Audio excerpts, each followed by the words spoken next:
Welcome back to News in Focus. Now, last week, world leaders, business executives, entrepreneurs, all alike left the Swiss mountain resort of Davos after a week of discussions dominated from a distance by Donald Trump's return to U.S. presidency. Now, of course, this comes at a time where the world economics is at quite a fragile state. Global growth seems to be hovering around a region where many economists feel should be much higher than that. And of course, the big question with regards to equality that needs to be spread across the world. Joining me now, I'd like to welcome Dr. Ruediger Theiselmann, who is a German lawyer and board advisor and a long-time World Economic Forum participant. He now joins us from Frankfurt in Germany. Dr. Theiselmann, good day. Thank you so much for joining us here on News in Focus. Thank you very much. I'm also very much looking forward to our discussion. No, it's an absolute pleasure. I think, Dr. Theiselmann, let's start off, of course, with your assessment of what had taken place in Davos 2025 and just the pathway to world economics. Has the world embraced the new era of world economics, especially on that where equality really needs to be focused on? It depends, of course, on whom you are talking to, because from my impression, it was different because in particular, the Americans were quite optimistic, also in light of the inauguration of Donald Trump. There was a session with the former US ambassador in Switzerland, Edward McMullen, who is very close to Donald Trump, saying that he sees that there is now a new era. Donald Trump is a businessman. He just picks up the phone and calls the decision makers globally, and that he thinks that that fair trade is also highly welcome, but also it depends on reciprocity. So that's the American side. Talking about the Europeans, it was quite different. Some were reluctant, others were, let's say, a bit optimistic, but we don't see that they are embracing the new era as much as the Americans do. Dr. Theiselmann, I want to touch on the US because obviously a lot of it is, you've got Donald Trump, you've got this man who surrounds himself with the tech billionaires, the likes of Jeff Bezos, Mark Zuckerberg, and of course his very close ally, which is none other than Elon Musk. Where's the USA in terms of its financial strength in the world, given that the dollar still remains the most dominant form of currency within the globe right now? Indeed, the US financial system and the US economy is or plays the most important role for the global financial and economic system. At the same time, and that's what also was part of the discussions during the World Economic Forum, collaboration remains key, and in particular from the Chinese side, but also from the European side, there is definitely the trend to make their points, and I strongly believe that a balanced financial system and collaboration are key for the global economy. Dr. Theiselmann, the US policy of obviously how it's going to be doing its finance is going to be quite interesting because the US's deregulation as something where it's going to awaken what they term animal spirits, which will, of course, prompt a lot of deal-making across industries, including that in finance. It seems to be really in favor of how they want to go ahead and do business. So you've got Donald Trump, you've got the way he's going to do business. It's going to be America first. Now, he sold that prior to the elections. He's selling that even now, post the elections, with him taking up the seat in the White House. How does the world view this America First concept, given that the world is no more in a supposed bubble, that everyone is open to trade with each other right now?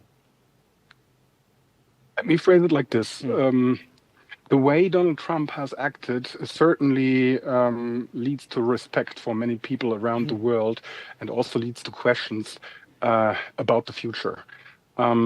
The announcement of Stargate, for instance, and also the massive investment of the US in artificial intelligence also underscore the dominance and the claim to power of the United States. However, I must admit that the optimistic and pragmatic way in which Donald Trump represents the positions, and he is, as already mentioned, a businessman and entrepreneur, this is something which is lacking in many politicians around the world who are, let's say, just on the tactical side. They are often enough they are reluctant. They want to be re-elected.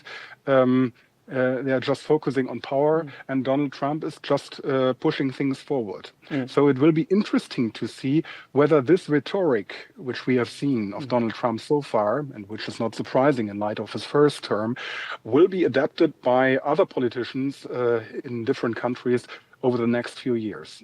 One final question before we go to the break, Dr. Theiselmann. How is the European Union reacting to this? Of course, you mentioned earlier on, it seems to be lukewarm in their reactive. I ask this because you've got Ursula von der Leyen, the EU head right now, really saying that they want to strengthen their ties with the United States of America. But you've got Donald Trump, where you really don't know what's going to happen, especially with regards to NATO, especially with regards to the current conflict between Russia and Ukraine. So how does Europe play this game from an economic standpoint in terms of really strengthening its relationship with the United States, but also trying to convince Donald Trump that business can be done between the EU and the USA? The European Union has been preparing for the new presidency of Donald Trump for a long time. We know what to expect from his first term in office. According to what we know, the European Union has already worked out instruments such as tariffs. However, people will only react in Europe and will not behave actively, from my perspective. And it's also important to note that the trade volume between the United States and the European Union amount to 1.5 trillion euros, which corresponds to 30% of the world trade. So from my perspective, there is a lot at stake economically for both sides. Trump is a businessman and will negotiate deals with the European Union. This also fits to what I already mentioned, so to Edward McMullen's statements at the World Economic Forum. He said that it was about enabling free and fair trade, but always with reciprocity. And the problem is that the European Union, with its 27 member states and its own cultures and views, does not always stand together, does not always agree. This is seen as a weakness in the United States and is not exactly an advantage tactically for possible deals with Donald Trump.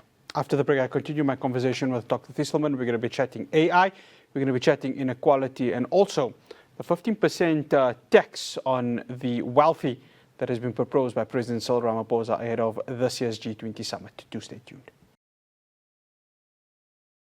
Welcome back to News in Focus. We've, of course, extended the show to have a conversation with Dr. Ruediger Theiselmann, German lawyer, board advisor, and longtime WEF participant. Again, thank you so much for staying with us, Dr. Theiselmann, who is coming to us from Frankfurt in Germany.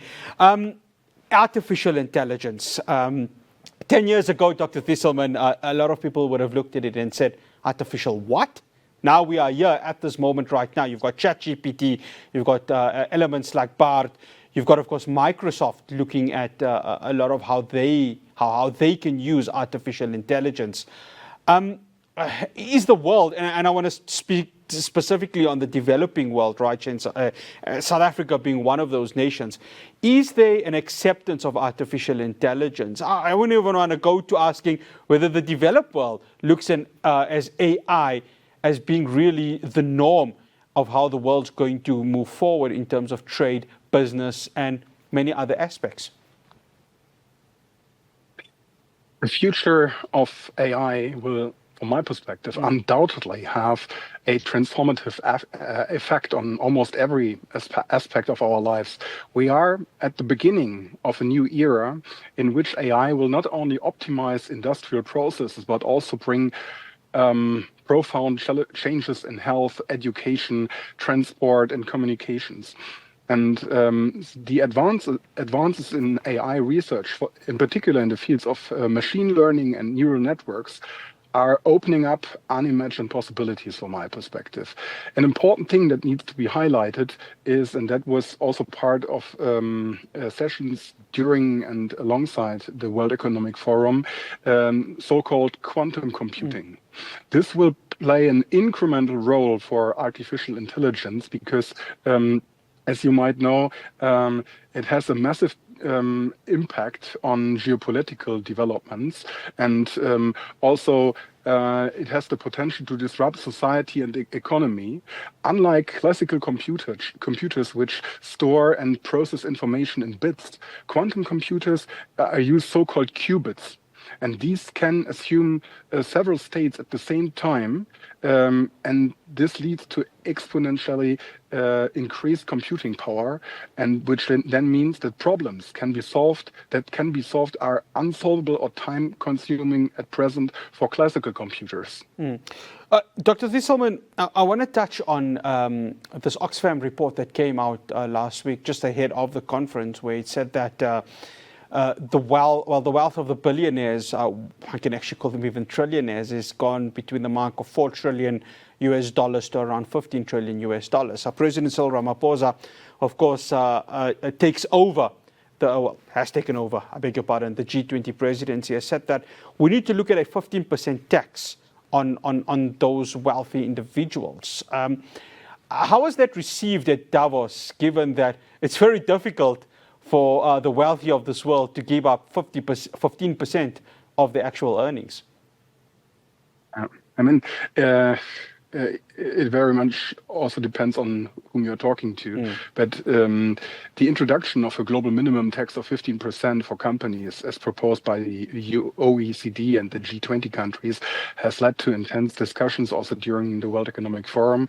As we know, this measure aims to curb tax evasion by multinational companies and to ensure greater tax justice. The question arises to whether the wealthy individuals and companies will comply with this demand. Some experts at the WEF were optimistic that the introduction of this tax could make global competition fairer and increase government revenues. They argue that wealthy nations and large corporations will comply with the new regulations because the political and social pressures are too high to evade. On the other hand, there is also skepticism. Critics fear that the rich and their advisors will continue to look for loopholes to minimize their tax obligations. And the effectiveness of this measure will depend heavily on how consistently it is being implemented and monitored. Dr. Theiselmann, I want to touch on China and, of course, the tariff threats that have been given there. Now, I'm sure you heard that Donald Trump made threats to the BRICS countries that if they obviously don't go ahead and proceed with this de-dollarization, he would impose the maximum tariffs on these countries. China, it's growing economically as a powerhouse, could, if it does continue its growth, become the world's superpower in terms of economics. What was the feeling at Davos with regards to China and any potential tariff hikes that Donald Trump may impose on them? From my perspective, and that was my impression during the discussions in Davos, China plays a very important role globally, as we all know, and China and the United States depend on each other economically. That's the reason why I think that also in light of what I already mentioned, that Trump is a businessman, and on the other hand, Xi is also quite pragmatic. They will surely find a way to collaborate because they know that they need each other, and therefore they will come to a deal. Dr. Theiselmann, one final question before I let you go, because I know you have to attend meetings elsewhere. Inequality. President Cyril Ramaphosa, when he addressed delegates at the WEF, he said straight that this has to be something that needs to be addressed, that wealthy nations need to come to the party. Is the world prepared for that? Is the world willing to say, let's try and meet halfway in terms of bringing equality to the world? And how much of a global player will Africa be, given that South Africa has this G20 presidency and wants to make sure that the global South is listened to? Africa plays an increasingly important role in the geopolitical landscape, not only because of its vast resources, but also because of its growing economy and the young population. Africa is often considered as the next big economic miracle, and as many African countries have impressive growth rates and are developing rapidly. However, Africa also faces significant challenges, in particular with regards to equality. Economic development is often unevenly distributed, leading to significant differences within and between countries. At the same time, it needs to be seen that other countries from other continents also try to influence geopolitical developments in Africa.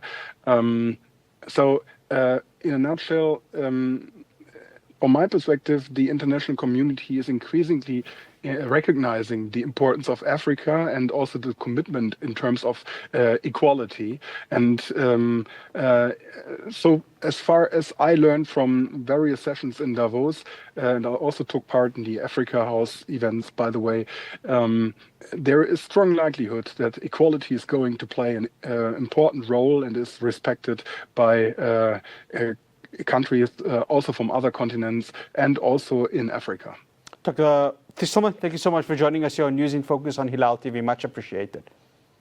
Thank you very much. That's Dr. Ruediger Theiselmann, the German lawyer, board advisor, and a long-time participant of the World Economic Forum, joining us online in Frankfurt, Germany. That's all we have for you here on News in Focus. From myself, Ross Patel, and the rest of the team in Johannesburg. Assalamu alaikum wa rahmatullahi wa barakatuh.